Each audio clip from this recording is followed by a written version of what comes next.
kasi. Look, nag-viral yung pagkakapahiya ni Megan sa social media. Nasaan si Megan ngayon? She went home. Ayaw niya daw sumama sa atin. Sino ba may gawa niyan? Mixtions yung maraming comments. I'm worried about Megan.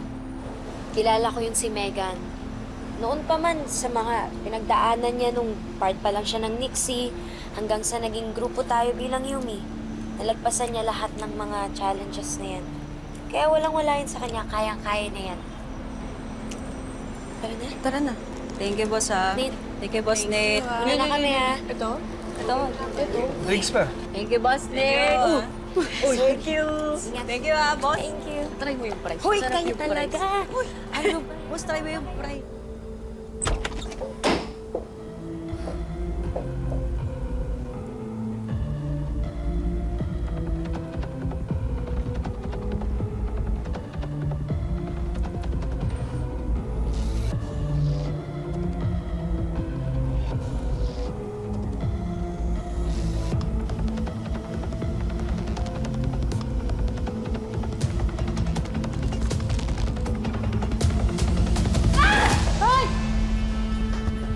Ma'am, ano nangyari? Bakit sinira mo yung telepono mo? Okay lang ba mo kayo? naman. Okay lang ba Just get some spare phones dun sa storage. Marami ako doon. Go.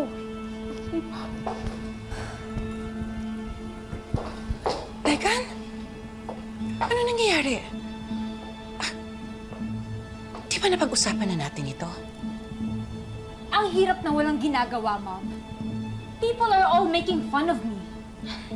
Parating ako na lang yung napapahiya. Samantalang yung Jenny na yon, kahit anong gawin niya, people are still rooting for her. I understand how hard this must be for you. Pero kung gusto mo magtagumpay, you have to be patient. That's it. This will be the last time na pagtatawanan at ibabash ako ng mga tao. I've had enough. Lalo na masikip para sa amin ni Jenny and Yumi. She has to go.